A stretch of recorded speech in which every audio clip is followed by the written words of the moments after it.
सत साहेब जी भैया, वो जो मेरा फ्रेंड है वो है अच्छा, लेकिन वो मेरी बात सुनता नहीं। वो बोलते हैं कि हम घर जैसे रहते हैं, तो इसमें क्या दिक्कत है। हमारा जो नाता है वो नाते से हमने बस सिर्फ शादी नहीं की, इतना ही प्रॉब्लम है। बंदी छोड़ सतगुरु रामपाल जी महाराज जी की जय हो। सतसाई बहन, आपने एक बार पहले भी मुझे कॉल किया था और आपने अपने जीवन से संबंधित कुछ बातें मुझसे शेयर की थी। पहले आपकी शादी हो चुकी थी, बच्चे भी हैं आपके, और उसके बाद आपके पति का देहांत हो गया। इसी बीच आपकी एक पुरुष से मित्रता हो गई और जो भी आपके संबंध रहे हों उनसे। उसके बाद आपको परम पूज्य सतगुरु रामपाल जी महाराज जी का ज्ञान सुनने को मिला। आप जी ने उन्होंने नाम दीक्षा ले ली। अब नाम दीक्षा लेने के बाद आपका जो पुरुष मित्र है वो आप जी को दबाव डालता है शारीरिक संबंध बनाने के लिए, लेकिन आप जी की आत्मा अब उस बात को स्वीकार नहीं करती है। इस विषय में आपने दास से पहले भी बात की थी, आज भी आप उसी के रिगार्डिंग बात कर रही हैं। तो देखिए बहन, हम परम पूज्य सतगुरु रामपाल जी महाराज जी की भक्ति कर रहे हैं, हम उनके भगत हैं।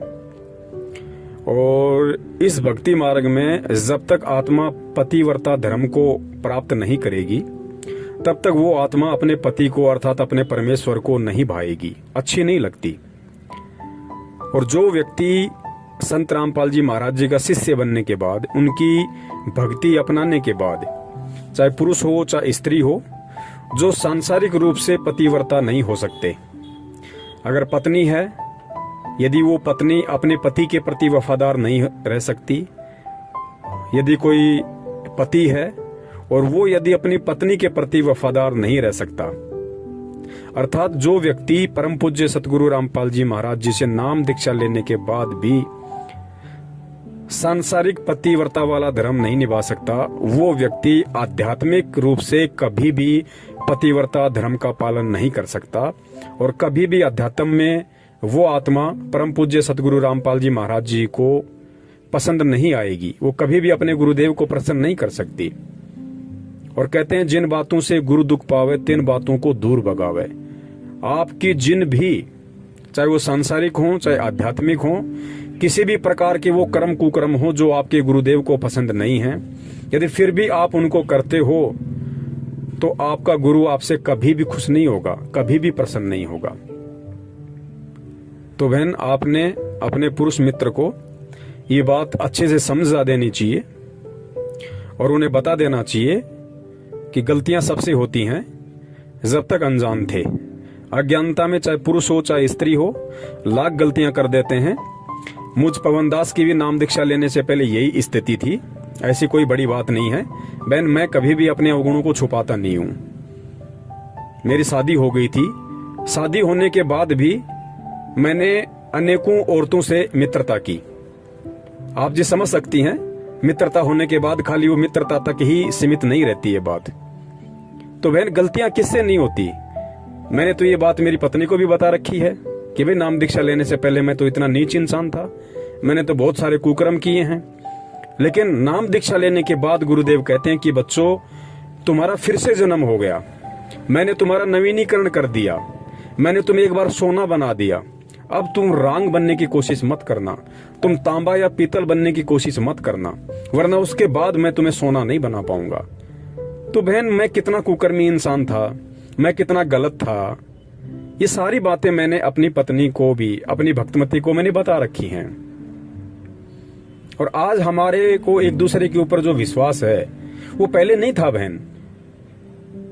तो गलतियां सबसे होती हैं बहन, लेकिन भगवान मिल गया, भगवान ने हमें जानकारी करवा दी, हमें ज्ञान दे दिया, हमें इस मानव जन्म का जो लक्ष्य है, जो टारगेट है, हमें वो बतला दिया।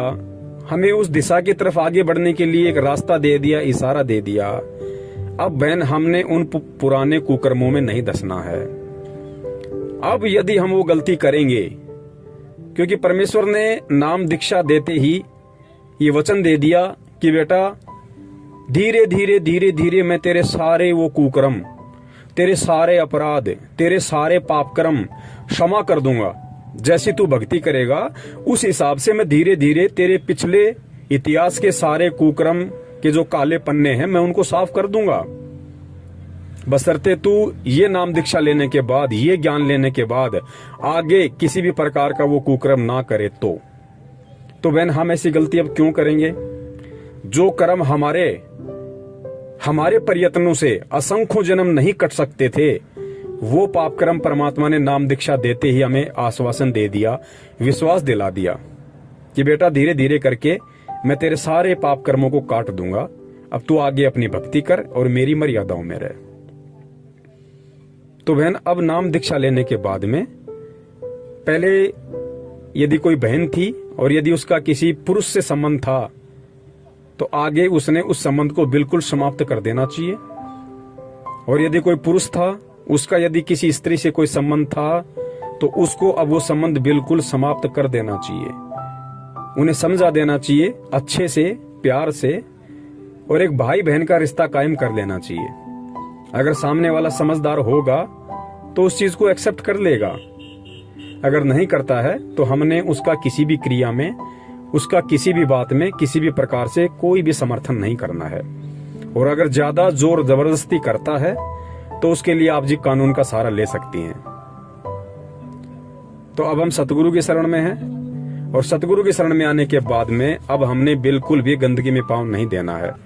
तभी हमारा परमात्मा प्रसन्न होगा, तभी हम इस भक्ति मार्ग में कुछ हासिल कर पाएंगे, कुछ प्राप्त कर पाएंगे। तो बहन हमें बहुत सोच समझ के एक एक कदम हमने फूक फूक के इस भक्ति मार्ग पे अब रखना होगा। और जाने अनजाने में यदि मन में ऐसा कोई दोष उत्पन्न हो जाता है, ऐसे कोई भाव आ जाते हैं, क्योंकि हम काल के लोक में रहते हैं, पांचों विकार यहाँ सबके अंदर हैं। और गुरुदेव कहते हैं कि बच्चों ये पांचों विकार कभी भी नष्ट नहीं होंगे, ये डाइल्यूट हो जाएंगे, निष्क्रिय हो जाएंगे, वो भी ये भक्ति करते रहने से। तो ऐसा यदि किसी विकार के दबाव के चलते मन में ऐसे कोई दोष आ जाते हैं तो उसके लिए हम जो भी जाने अनजाने की गलती होती है हम परमात्मा से क्षमा याचना करें और आगे से कोशिश करें कि दोबारा से हमारे अंदर वो भाव ना उत्पन्न हो। तो बहन अब आपने किसी भी प्रकार से आपके पुरुष मित्र को सहयोग नहीं करना है, आप उन्हें अच्छे से समझा दीजिएगा। अगर वो समझते हैं तो अच्छी बात है, अगर नहीं समझते हैं तो आप उनसे अपना बिल्कुल रिश्ता समाप्त कर लीजिएगा। अब यदि आपका कोई मित्र है, आपका कोई भाई है, आपका कोई पति है, आपका कोई रिश्तेदार है, आपका कोई परमेश्वर है, असली मायने में तो वो आपका गुरु है, आपका सतगुरु है। और यदि उसके बाद भी वो नहीं मानते हैं, आपको किसी भी प्रकार से दबाव देते हैं, फोर्स करते हैं, डराने की कोशिश करते हैं, तो बहन आप निर्भय होके और अपने गुरु पे विश्वास रख के आप जी कानून का सहारा ले सकती हैं। और उन्हें बता दीजिएगा कि आइंदा ना मुझे फोन करें, ना मुझसे मिलने की कोशिश करें।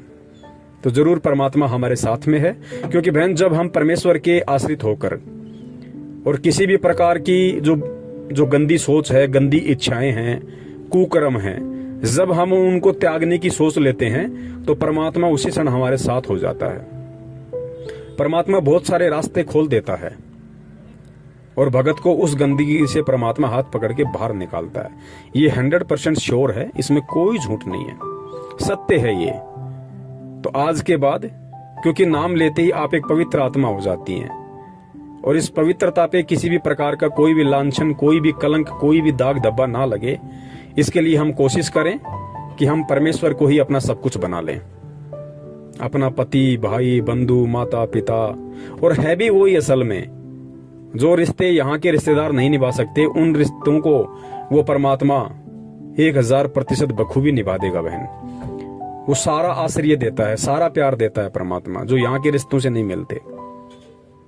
तो आपने यदि परम पूज्य सतगुरु रामपाल जी महाराज जी की भक्ति करनी है, आपने यदि सतलोक की प्राप्ति करनी है और अपने गुरु के दिल में विशेष जगह बनानी है, तो बहन आपने बिल्कुल पतिव्रता धर्म का पालन करना पड़ेगा, चाहे सांसारिक हो चाहे आध्यात्मिक हो। और जब तक हम दो नाव में पैर रख के चलेंगे बहन, हम कभी भी अपनी मंजिल को प्राप्त नहीं करेंगे, कभी न कभी हमारा पैर जरूर फटेगा। सत साहिब, जय हो बंदी छोड़ की।